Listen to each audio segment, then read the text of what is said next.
അമ്മ ചോദിക്കുന്നതിന് ഉത്തരം പറയണേ. അതല്ല, അമ്മ ചോദിക്കുന്നതിന് ഉത്തരം പറയണേ. യേശുപ്പച്ചന്റെ അമ്മയുടെ പേര്, അച്ഛന്റെ പേര്. യേശുപ്പച്ചൻ എവിടെ ജനിച്ചേ?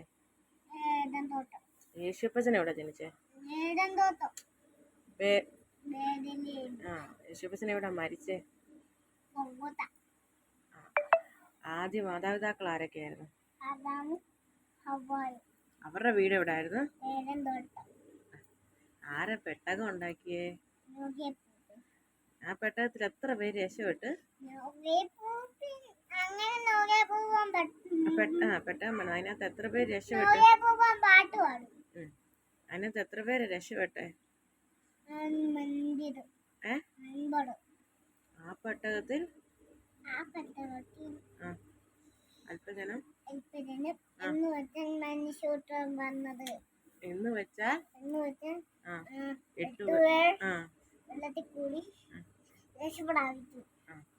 ആരാ മരത്തെ കയറിയത് യേശുവിനെ കാണാന്?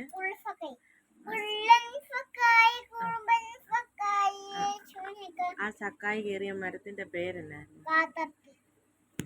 യേശുവിനെ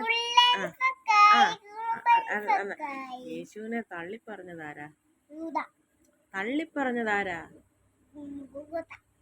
യേശുപ്പച്ചനെ തള്ളിപ്പറഞ്ഞതാരാന്ന്? ഇത് കള്ളത്തരം അഭിനയിക്കല്ലേ. യേശുവിനെ തള്ളിപ്പറഞ്ഞാരാന്ന് പറ.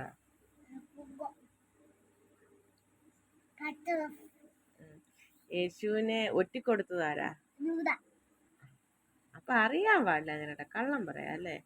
നമ്മള് എത്ര ഗോത്രങ്ങള് പഠിച്ചത്? 12 ഗോത്രങ്ങൾ പഠിച്ചില്ലേ? അതില് കുറച്ച് പേര് നമ്മൾ പഠിച്ചില്ലേ? ആദ്യത്തെ ഏതായിരുന്നു? ഗോത്രങ്ങളുടെ പേര് 2-3 പഠിച്ചില്ലേ? രൂബേൻ,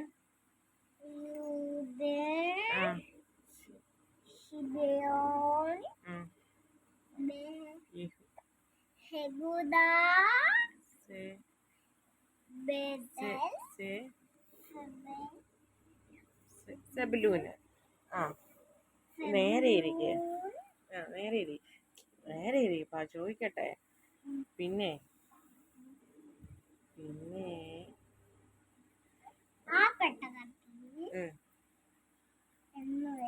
യേശുവിന് എത്ര ശിഷ്യന്മാരുണ്ടായിരുന്നു? യേശുവിന് എത്ര ശിഷ്യന്മാരുണ്ടായിരുന്നു? ആരെയാ മീൻ വിഴുങ്ങിയത്? ആരെയാ മീൻ വിഴുങ്ങിയത്? ആരെയാ? അതുകൂടി പറഞ്ഞാൽ മതി. മീൻ ആരെയാ വിഴുങ്ങിയത്? ആരെയോ മീൻ വിഴുങ്ങിയത്? ആരെയാ മീൻ വിഴുങ്ങിയത്? ആരെയാന്ന് പറ. നോഹയപ്പൂപ്പനെയാണോ? മീൻ വിഴുങ്ങിയത് ആരെയാന്ന്?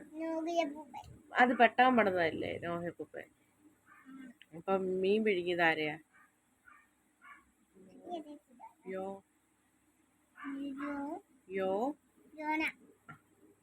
മറന്നുപോയോ?